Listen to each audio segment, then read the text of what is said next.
سلام دوستان عزیزم. مهرداد اینسایدر هستم. خوشحالم که با یه مبحث پرمحتوا و کاربردی دیگه در خدمت شما پیشگامان هستم. از این کلمه استفاده میکنم چون پیشگام کسیه که منتظر سوت استارت نمیمونه. وقتی احساس نیاز میکنه حرکت میکنه و هدفمند دنبال خواسته هاش میره و با پیگیری و تمرکز به اونا میرسه. برای پیشگام آرزوها همه دستیافتنی هستن. امروز میخوایم راجع به موضوع پشتکار و هوش صحبت کنیم و اینکه کدوم یکی ما رو در رسیدن به اهدافمون بیشتر کمک میکنه. اول ببینیم هوش و پشتکار یعنی چی؟ هوش به مجموعه توانایی‌های شناختی فرد در ارتباط با محیطش گفته میشه. طبق مدل گاردنر ما 9 نوع هوش و طبق مدل کلیفتون ما 34 نوع هوش داریم. این خبر خوبیه. معنیش اینه که همه چی در IQ خلاصه نمیشه. ولی تمام این توانایی ها که گفته شد توانایی های بالقوه ماست. حالا شما بهم بگین پشتکار چیه؟ اگر هوش رو سوخت و ابزار پیشروی خودمون در نظر بگیریم، پشتکار که به انگلیسی از اون به نام گریت یا پرسیویرنس یاد میکنیم، موتور محرکه‌ایه که با تبدیل این نیروی بالقوه به اعمال هدفمند زمینه پیشروی موفقیت ما رو برای رسیدن به خواسته هامون فراهم میکنه. پس با هوش کم میشه پیش رفت، ولی بدون انگیزه و بدون پشتکار نه. پشتکار و مداومت بهمون کمک میکنه تا بتونیم مدت طولانی برای رسیدن به هدفمون تلاش بکنیم.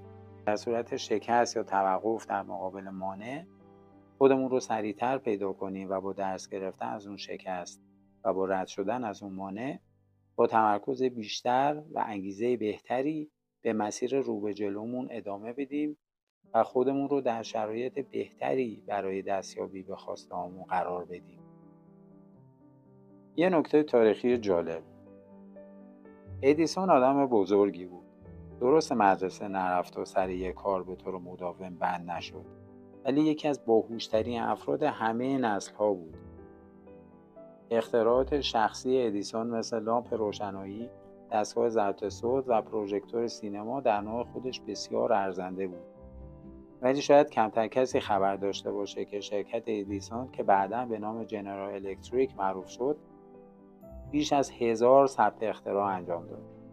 از اون جالبتر این که ادیسون مغز متفکر اقتصادی زمان خودش بود. ایده های اقتصادی این مرد بزرگ هنوز در دانشگاه‌ها به صورت سرفصل تدریس میشه. اما اون خاطره بسیار جالبی که از ادیسون به یادگار مونده اینه که وقتی ادیسون روی لامپ روشنایی داشت کار میکرد، ادیسون اون موقع یه آزمایشگاه تو منلو پارک نیوجرسی داشت. اون موقع دستیارش آمد و با ناامیدی درخواست انصراف داد. ادیسون از پیشرفت کارش سوال کرد.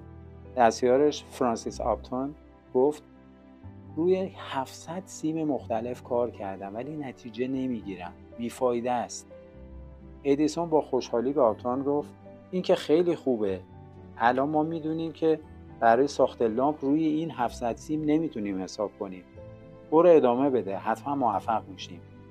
و بعد از آزمایش روی 6000 سیم مختلف این اتفاق افتاد و لامپ روشنایی به وجود آمد. این بهترین تعریف از پشتکار و مداومت به شمار میره که حتما هم به موفقیت میانجامه. سپاس از اینکه با توجه و علاقه به این مطلب گوش دادید. امیدوارم این برنامه نقش کوچکی رو در رسیدن شما به اهداف و خواستهاتون داشته باشه. با کامنت های خودتون منو در ارائه بهتر مطالب یاری کنید.